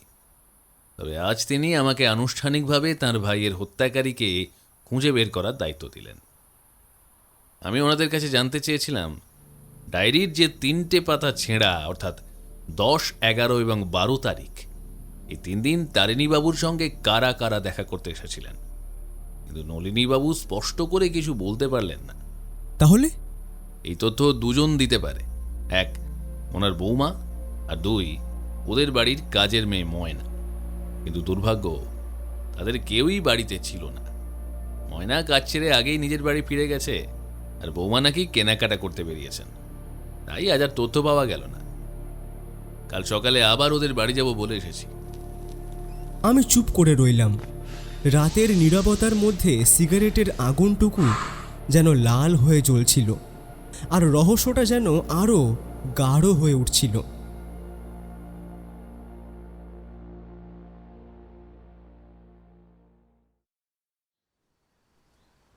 পরদিন সকালে আমার ঘুম ভাঙল প্রায় 8:30 নাগাদ। আজ বড্ড দেরি হয়ে গিয়েছে। কেন জানি না ঘুম ভাঙতেই চাইছিল না। উঠে বারান্দায় এসে বসতেই পুটিরাম বলল, দাদাবাবু যে ভোরেই বেরিয়ে গেছেন, কখন ফিরবেন কিছু তো বলে যাননি। আপনি বরং খাওয়া দাওয়া খান করে নিন, আপনার জন্য গরম চা করেছি, চাটা খেয়ে নিন, তারপর বরং গরম গরম লুচি ভেজে দিব। ব্যোমকেশ তোমাকে বলে যায়নি পুটিরাম যে কখন ফিরবে? না, দাদাবাবু তো কিছু বলে যাননি। আচ্ছা বেশ, কি যে খেয়াল চাপে ওর মাথায় কে জানে। সকালে অবশ্য বলেছিল গড়িয়ার নলিনী বাবুদের বাড়ি যাবে, কিন্তু আমায় যে নিয়ে যাবে না সে কথা তো একবারও বলেনি। ঠিক আছে, দেখা যাক কখন ফেরে। চা খাওয়া দাওয়া সেরে খবরের কাগজ পড়ে আবার নিজের লেখালেখির কাজে মন দিলাম। ব্যোমকেশ ফিরল প্রায় দুপুর 1টা নাগাদ। ও ঢুকেই বলল, অজিত, এখনই কিছু জিজ্ঞাসা করো না, বড্ড ক্লান্ত। স্নান সেরে এসে সব বলছি। আমার স্নান হয়ে গিয়েছিল। ঠিক আছে, যাও স্নান সেরে এসো, তারপর কথা হবে। ব্যোমকেশ স্নান সেরে বেরোতেই পুটিরাম খাবার টেবিলে খাবার দিয়ে গেল। খেতে খেতে আমি আর ধৈর্য রাখতে পারলাম না। কি হে ব্যোমকেশ, আরে এবার তো বলো, আমাকে যে একেবারে ধন্দে ফেলে দিচ্ছ হে। তোমার ওপর মাঝে মাঝে না বড্ড রাগ হয়। তদন্ত কি করছো, কিভাবে করছো, আমায় তুমি কিছুই বলতে চাও না। আর জানো অজিত, ওদের বাড়ির বৌমা আর কাজের মেয়ে ময়না দুজনকে একসঙ্গে পেয়েছিলাম। প্রথমে জিজ্ঞাসা শুরু করলাম বৌমাকে, 9, 10 আর 11 তারিখে কেউ তারিণী মোহন বাবুর সঙ্গে দেখা করতে এসেছিল কিনা। বৌমা বললেন 10 আর 11 তারিখে কেউ আসেনি, তবে 9 তারিখে তারিণী মোহন বাবুর 2 জন প্রাক্তন ছাত্র এসেছিল। তারা নাকি একই কলেজে পড়তো যেখানে তারিণীবাবু পড়াতেন, কিন্তু তাদের নাম তিনি জানেন না। তারপর ময়নাকে জিজ্ঞাসা করলাম, সেও বৌমার কথায় সায় দিল, তবে একটা গুরুত্বপূর্ণ তথ্য দিল। হলো 9 তারিখে যে 2 জন ছাত্র এসেছিল তাদের মধ্যে একজন লম্বা চেহারার ছেলে ছিল। সেই ছেলেটিকে নাকি 11 তারিখে বাড়ির সামনে কিছুক্ষণ ঘোরাঘুরি করতে দেখেছে। প্রথমে ভেবেছিল দেখা করতে এসেছে, কিন্তু বাড়িতে ঢোকেনি, কিছুক্ষণ পর চলে যায়। তাই বিষয়টার তেমন গুরুত্ব দেয়নি, এমনকি তারিণীবাবুকেও বলেনি। তাহলে তো ব্যাপারটা বেশ সন্দেহজনক। ঠিক তাই। এবার আমার কাজ ওই 2 জন ছাত্রকে খুঁজে বের করা। কিন্তু সমস্যা হলো বৌমা বা ময়না কেউই তাদের নাম জানে না। তবে দুজনেই নিশ্চিত করেছে ওরা এর আগেও একাধিকবার তারিণীবাবুর বাড়িতে এসেছে। তাহলে খোঁজ পাবে কেমন করে? এখানেই কাজে লাগবে ডায়েরি। ডায়েরিতে বেশ কিছু টেলিফোন নম্বর আছে, কিন্তু সমস্যা হলো কাকে ফোন করব। যদি ভুল করে তাদের মধ্যেই কাউকে ফোন করি তাহলে সে সাবধান হয়ে যাবে। সেটাও ঠিক। তাই বাড়িতে খোঁজ নিয়ে জানলাম আরও 2 জন প্রাক্তন ছাত্র নিয়মিত দেখা করতে আসত। তাদের নাম নবীন আর সুরেশ। তখন স্থির করলাম এই 2 জনকেই আগে ফোন করব। ময়নার বৌমার কাছ থেকে পাওয়া বর্ণনা দেব। যদি ওই 2 জন ছাত্রকে চেনে তাহলে সূত্র মিলতে পারে। খুব ভালো সিদ্ধান্ত নিয়েছো। এতে তো খুব সহজেই ওদের চিহ্নিত করা যাবে। কিন্তু চিহ্নিত করে করবেটা কি? ওদের মোটিভ কি আছে? খুব ভালো প্রশ্ন অজিত। মোটিভ এটাই এখন অন্ধকারে। কিছু অনুমান করা যায়, কিন্তু শুধু অনুমানের উপর তদন্ত চলে না। আজ রাতেই ডায়েরিটা পড়া শেষ করব, দেখি কোনো মোটিভের ইঙ্গিত পাওয়া যায় কিনা। আমি চুপ করে রইলাম। রহস্যের জালটা যেন ক্রমশ ঘন হয়ে আসছে, আর তার কেন্দ্রবিন্দুতে দাঁড়িয়ে আছে সেই 3টি তারিখ। বিকেলবেলা চায়ের টেবিলে বসে ব্যোমকেশ বলল, অজিত, 6:30 বাজছে। দুপুরে দেখেছিলাম ডায়েরির পিছনে যে টেলিফোন নম্বরগুলো লেখা আছে তার মধ্যে নবীন আর সুরেশের নম্বর রয়েছে। ওদেরকে আমি এখনই ফোন করব। এই বলে ব্যোমকেশ উঠে নিজের ঘরে চলে গেল। ফোনে কি কথা হলো তা স্পষ্ট শুনতে পেলাম না। প্রায় আধ ঘন্টা পর সে ফিরে এসে আমার সামনে বসল। কি ফোনে পেলে দুজনকে? হ্যাঁ অজিত, একবার রিং করতেই দুজনকেই পেয়েছি। মানে দুজন কি একই জায়গায় ছিল নাকি? হ্যাঁ, সুরেশ আর নবীন মিলে একটা ব্যবসা চালায়, দোকান বলতে পারো। সেই দোকানের অফিসেই দুজনেই ছিল। বাহ, তাহলে তো বেশ ভালোই হয়েছে। তা তোমার দেওয়া বর্ণনা শুনে ওরা কি বলল? প্রথমেই একটা কথা বলি, সুরেশ আর নবীন কেউই তারিণীবাবুর মৃত্যুর খবর জানত না। খবর পেয়ে দুজনেই ভীষণ শোকগ্রস্ত। সুরেশ তো প্রায় ভেঙেই পড়েছে, তবুও শোকের মাঝেই আমার দরকার কিছুটা হলেও মিটিয়েছে। আমার দেওয়া বর্ণনা শুনে যে লম্বা ছেলেটির কথা ওরা দুজনেই বলল, তার নাম ধীরেন, ধীরেন হালদার। এ তারিণীবাবুর কলেজেরই ছাত্র, এদেরই ব্যাচমেট। আর দ্বিতীয়জন? সেখানেই সমস্যা। দ্বিতীয় ছেলেটির বর্ণনা শুনে দুজন দুটো আলাদা নাম বলেছে। একজন বলল সুমিত, আর একজন বলল রঞ্জন। এখানেই অনিশ্চয়তা। তাহলে নবীন একটা গুরুত্বপূর্ণ তথ্য দিয়েছে, ধীরেনের সঙ্গে রঞ্জনের বেশ ঘনিষ্ঠতা ছিল। রঞ্জনও প্রায়ই তারিণীবাবুর বাড়ি যেত, ধীরেনেও যেত। অনেক সময় দুজন একসঙ্গেও এসেছে, কিন্তু অন্য ছেলেটির সঙ্গে ধীরেন কখনো গিয়েছে কিনা তা ওরা জানে না। তাহলে তোমার ধারণা? আমার মনে হচ্ছে আমরা যাদের খুঁজছি তারা ধীরেন আর রঞ্জন। ওদের টেলিফোন নম্বর চেয়েছিলাম, কিন্তু ওদের কাছেও নেই। এবার পুলিশের সাহায্য নিতেই হবে। তুমি কি নিশ্চিত যে এরাই খুনি? একেবারেই নয় অজিত, এরা 9 তারিখে এসেছিল, আর ডায়েরিতে 9 থেকে 11 তারিখের পাতাগুলোই উধাও। এই কারণেই ওদের খুঁজছি। ওদের সঙ্গে কথা বললে হয়তো কিছু গুরুত্বপূর্ণ তথ্য মিলতে পারে। সেদিন আর বিশেষ কোনো কথা হলো না।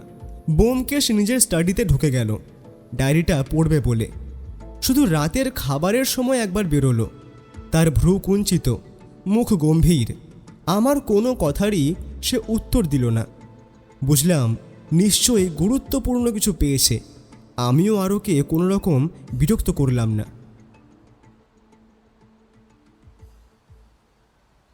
পরদিন সকালে উঠে দেখি ব্যোমকেশ আবার হাওয়া।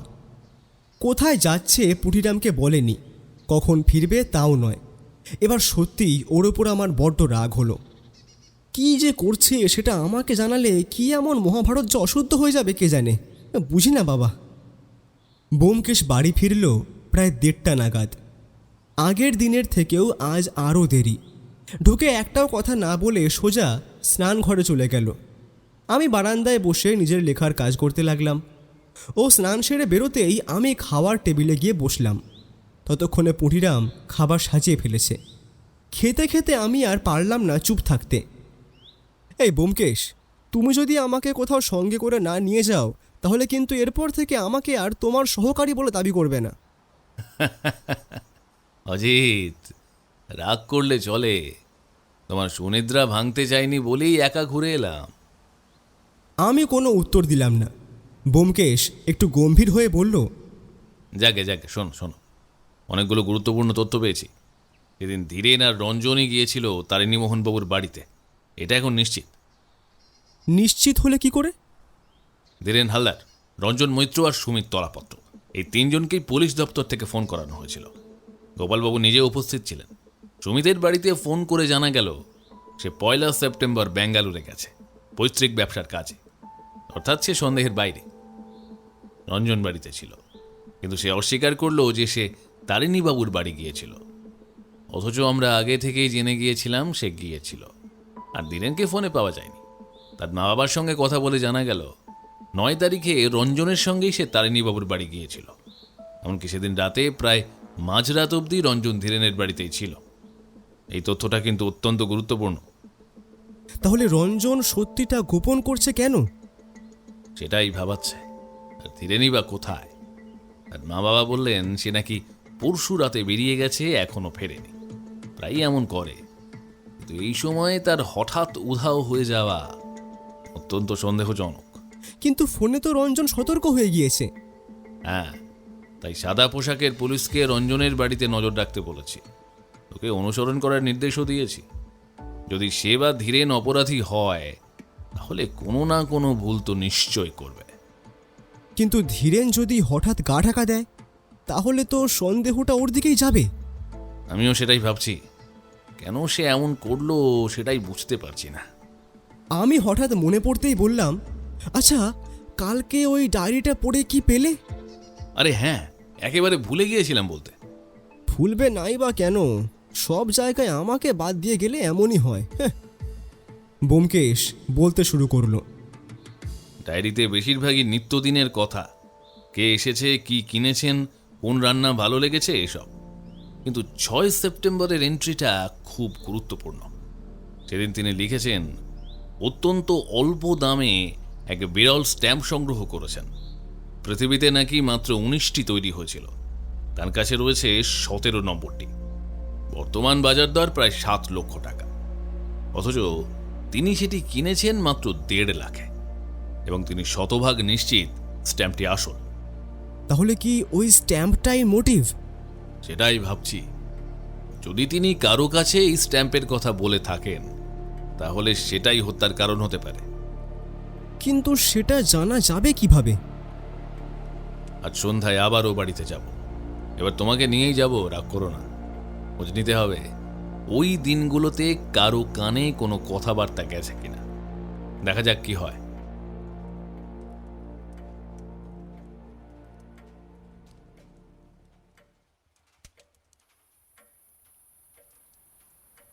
আমি আর ব্যোমকেশ বিকেল 5টা নাগাদ ওদের বাড়ির উদ্দেশ্যে রওনা হলাম। নলিনীবাবুর বাড়ি পৌঁছে দেখলাম তিনি বাড়িতে নেই। তিনিও তার পুত্রের সঙ্গে ব্যবসায়িক কাজে বাইরে গিয়েছেন। বাড়িতে ছিল কেবল ময়না এবং বৌমা। চা জল খেতে খেতে কথা শুরু করলো ব্যোমকেশ। আচ্ছা ময়না, সেই দিন মানে 9 তারিখ, যেদিন ওই 2 ছাত্র তারিণীবাবুর সঙ্গে দেখা করতে এসেছিল, সেদিন ওদের মধ্যে কি কথা হয়েছিল তা তুমি জানো? কিছু শুনেছিলে? না না দাদাবাবু, আমি তো বেশিক্ষণ ওখানে ছিলাম না। একবারই গিয়েছিলাম ঘর মোছার সময়, তখন তো সেভাবে শুনিনি। তবে শুনিনি বললে ভুল হবে, আমি ঠিক খেয়াল করিনি। তবে যেটুকু কানে এসেছিল তাতে বুঝলাম দাদাবাবু নিজের ওই স্ট্যাম্প জড়ো করে নিয়ে কিছু একটা বলেছিলেন।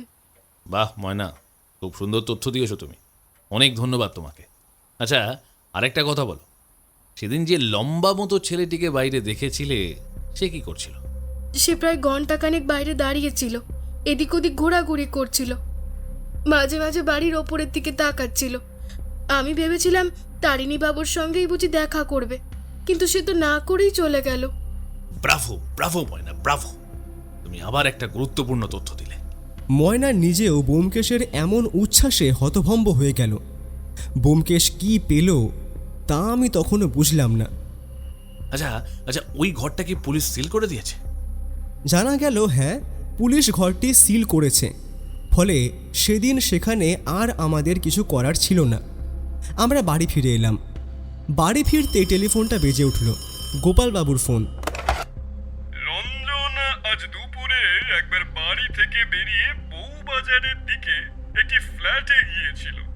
গোপালবাবু, অনুগ্রহ করে ভালো করে খোঁজ নিন ফ্ল্যাটটা কার এবং এখন সেখানে কে থাকছে। সেদিন কেস নিয়ে আর বিশেষ কোনো আলোচনা হলো না। ঘটনাটা এমন জায়গায় এসে দাঁড়িয়েছে যে আমরা প্রায় বুঝতে পারছি খুনি কে, খুনের মোটিভ কি, তবু নিশ্চিতভাবে তাকে ধরতে পারছি না। এখন ব্যোমকেশ কি করবে তা আমি জানি না। দেখা যাক পরদিন সকালে কি বলে।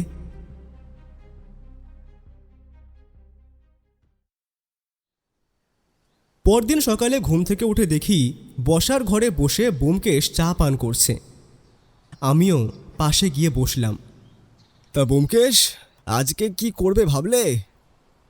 আমি গোপালবাবুকে ফোন করেছি, ওই ঘরের সিল একবার খুলতে হবে। আমি ভেতরে ঢুকবো, তোমাকে সেখানে নিয়ে যেতে পারবো না অজিত, ক্ষমা করো। তারিণীবাবু স্ট্যাম্প কালেকশনের খাতাটা দেখতে হবে।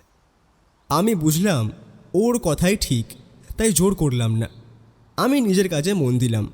ব্যোমকেশ সময় মতো বেরিয়ে গেল। ও ফিরল প্রায় দুপুর 2:30 নাগাদ। কি হয়েছে ব্যোমকেশ, এত দেরি হলো কেন? অজিত, কেসটা প্রায় সমাধান হয়ে গেছে। বলো কি, রঞ্জনা ধীরেন ওরাই অপরাধী? দাঁড়াও, সবটা বলছি, আগে স্নান করে আসি। স্নান সেরে এসে ব্যোমকেশ বসল। পুঁটিরামকে বলল কিছুক্ষণ বাদে খাবে। বুঝলাম আজ সে সব খুলে বলবে। আমি পৌঁছতেই পুলিশের লোকেরা এসে ঘরের সিল খুলে দিল। গোপালবাবু নিজেও ছিলেন। আমরা ভেতরে ঢুকে তারিণীবাবুর স্ট্যাম্প কালেকশনের খাতাগুলো দেখতে শুরু করলাম।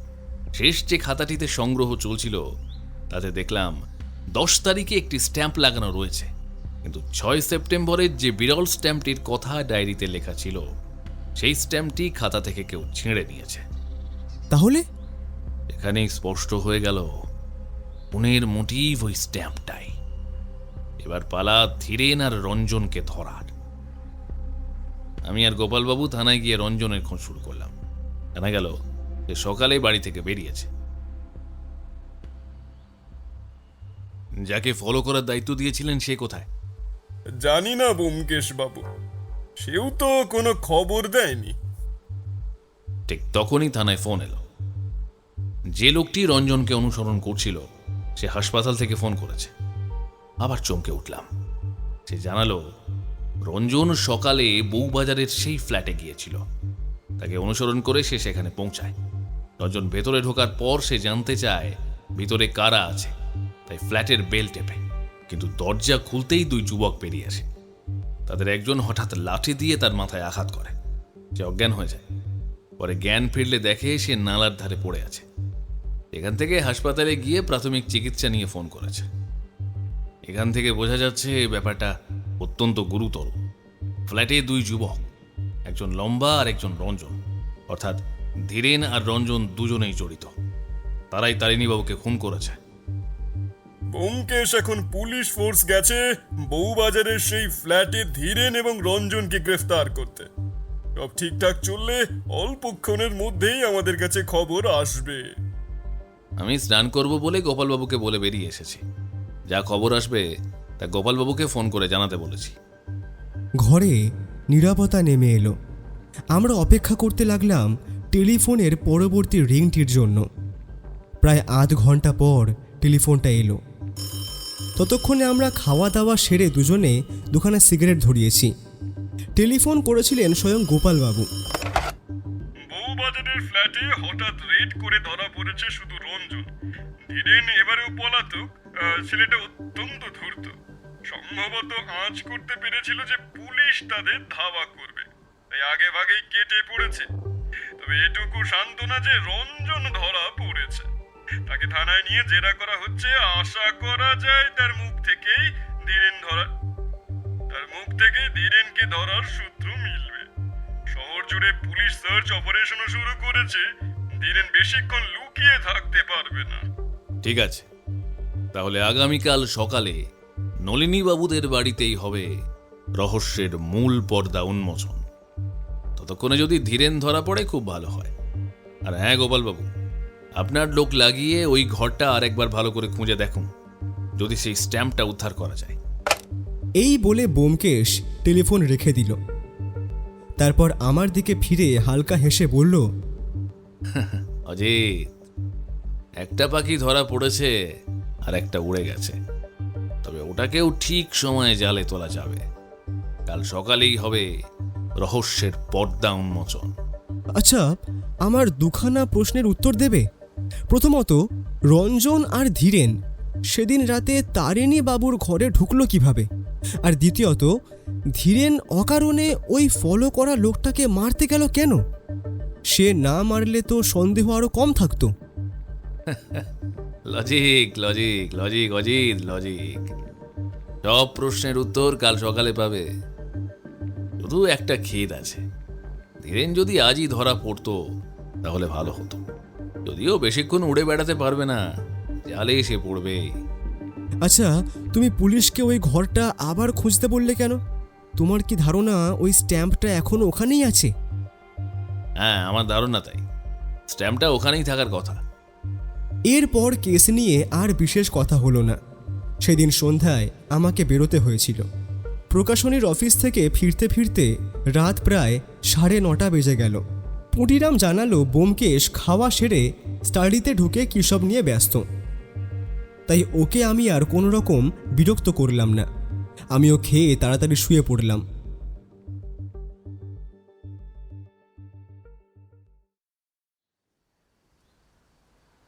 পরদিন সকাল 8টার দিকে ঘুম ভাঙল আমার। উঠে দেখি ব্যোমকেশ তৈরি হয়ে দাঁড়িয়ে আছে। অজিত, তাড়াতাড়ি তৈরি হয়ে নাও, বেরোতে হবে নলিনীবাবুদের বাড়ির উদ্দেশ্যে। আজই কেসের শেষ দিন, তোমার সব প্রশ্নের উত্তরও আজই পাবে। ধীরেন ধরা পড়েছে? হ্যাঁ, আজ সকাল 6:30 নাগাদ বড়বাবু ফোন করেছিলেন। গত রাতে হাওড়া স্টেশন থেকে ধরা পড়েছে ধীরেন। পালিয়ে যাওয়ার চেষ্টা করছিল। আর স্ট্যাম্পটা, ওটা উদ্ধার হয়েছে কি? না, ঘর থেকে স্ট্যাম্পটা পাওয়া যায়নি। ধীরেন মুখ খুলছে না, খুব সম্ভবত কোথাও লুকিয়ে রেখেছে। তাহলে এখন গোপালবাবু কি করছেন? সম্ভবত অপরাধী ধীরেনকে জেরা করছেন। কোর্টে বিচার তো হবেই, যাবজ্জীবন, এমনকি ফাঁসিও হতে পারে। কিন্তু তার আগে সত্যিটা বের করা দরকার। যাকে, ওসব কথা এখন থাক, তুমি তৈরি হও।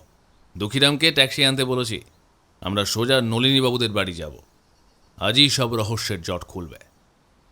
আমি তাড়াতাড়ি তৈরি হতে গেলাম। সামনে অপেক্ষা করছে শেষ অঙ্ক। নলিনী বাবুদের বাড়ি পৌঁছলাম 10:30টার কিছু আগে। যে ঘরটায় সেদিন জেরা করেছিলাম, আজ সেই ঘরেই বাড়ির সবাই বসে আছেন। নলিনীবাবু, তার ছেলে, পুত্রবধূ, কাজের লোক ময়না এবং ওসি গোবিন্দবাবু। আমরা ঢোকার আগেই ওসি এগিয়ে এলেন। ব্যোমকেশবাবু, একটা খবর আছে। কি খবর? ধীরেন কিছু বলেছে? ছেলেটা মহাধূর্ত, মহাধুরিবাজ একটা ছেলে। স্ট্যাম্পটা ছিঁড়ে ফেলেছে, পুরো নষ্ট করে দিয়েছে। ইস, ওই মহামূল্যবান স্ট্যাম্পটাও? হ্যাঁ, ফলে বিপদ হয়েছে। মোটিভ আমরা জানি, স্ট্যাম্প চুরি, কিন্তু প্রমাণ হিসেবে স্ট্যাম্পটা দেখাতে পারবো না। কোর্টে অপরাধীকে পেশ করলে মোটিভের প্রমাণ লাগে, তাই ফাঁসি যাওয়া কঠিন হবে। যাবজ্জীবন কারাদণ্ড হতে পারে, কিন্তু মৃত্যুদণ্ড নয়। ব্যোমকেশ কিছুটা হতাশ ভঙ্গিতে মাথা নাড়ল। তারপর আমরা ঘরে প্রবেশ করলাম।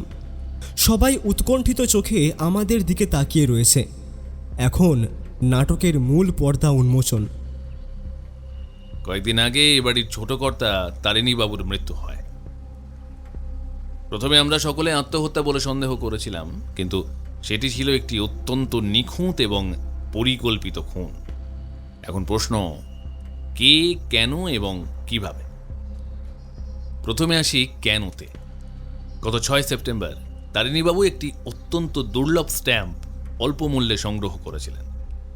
বিষয়টি তিনি তার ডায়েরিতে লিখেও রেখেছিলেন, কিন্তু ডায়েরির 9, 10 এবং 11 তারিখের পাতা ছেঁড়া ছিল। সেখান থেকেই আমার সন্দেহের সূত্রপাত।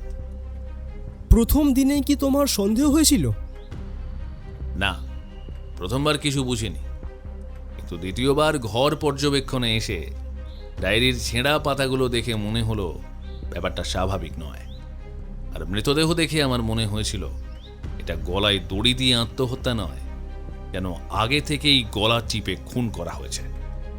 তবে পোস্টমর্টেম রিপোর্ট না আসা পর্যন্ত নিশ্চিত হতে পারিনি। রিপোর্ট এলে আমার সন্দেহ সত্য প্রমাণিত হয়। তখন বুঝলাম ডায়েরির ছেঁড়া পাতা আর এই খুনের মধ্যে সম্পর্ক আছে। এই সূত্র ধরেই তদন্ত শুরু করি।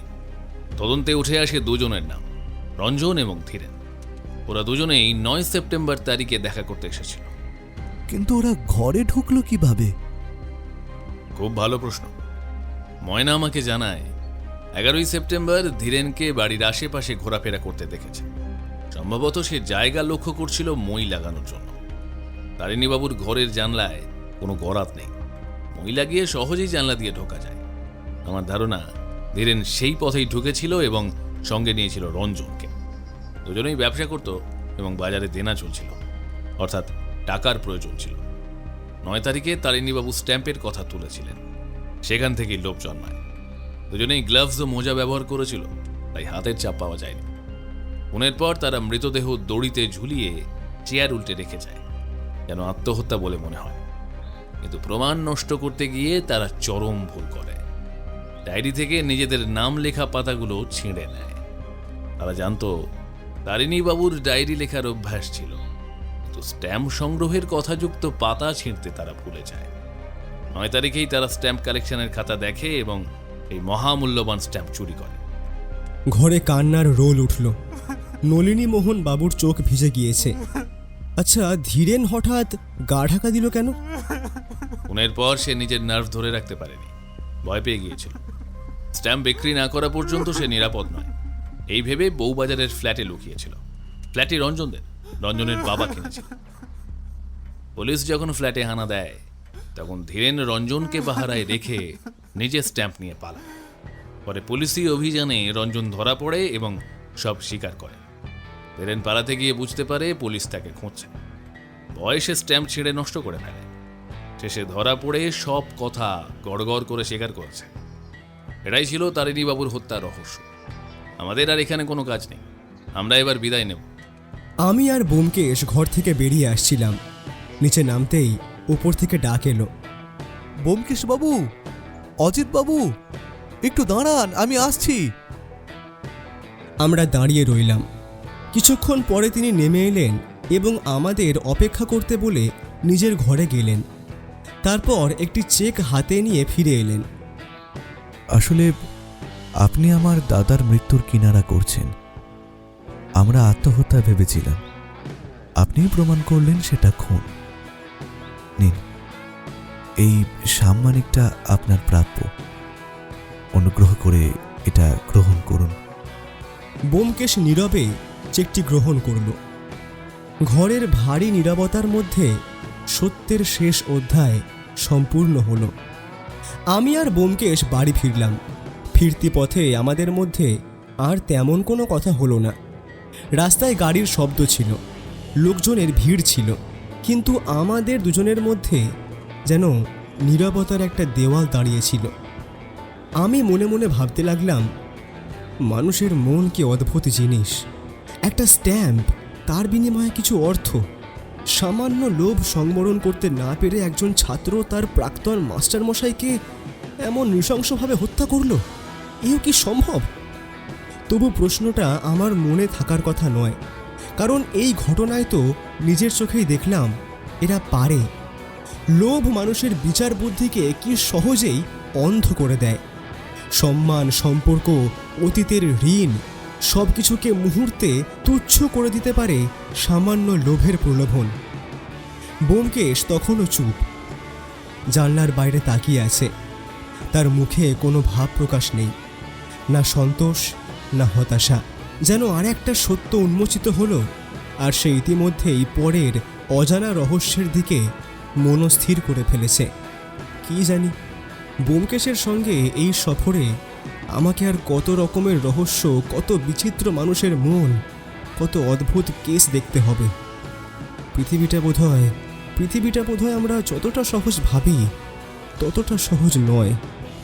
আর মানুষের মন, সেটা তো আরও গভীর, আরও দুর্বোধ্য।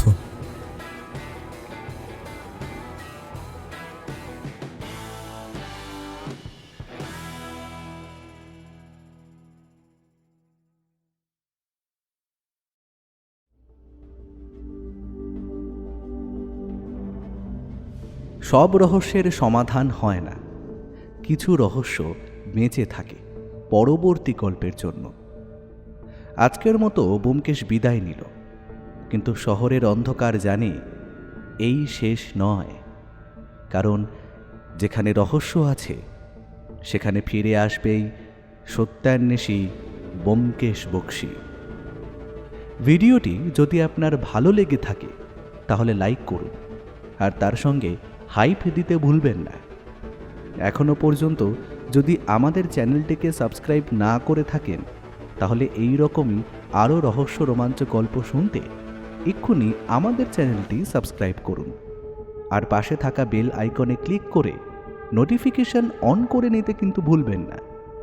খুব তাড়াতাড়ি আমরা আবার ফিরছি নতুন গল্প নিয়ে। ততক্ষণ পর্যন্ত সত্যান্বেষী ব্যোমকেশ বক্সীর আরও এই রকম রোমহর্ষক রহস্য গল্প শুনতে এই মুহূর্তে আপনাদের মোবাইল স্ক্রিনে আসা ডান দিকে এবং বাম দিকের দুটোর মধ্যে আপনার ইচ্ছে মতন যে কোনো একটায় ক্লিক করুন।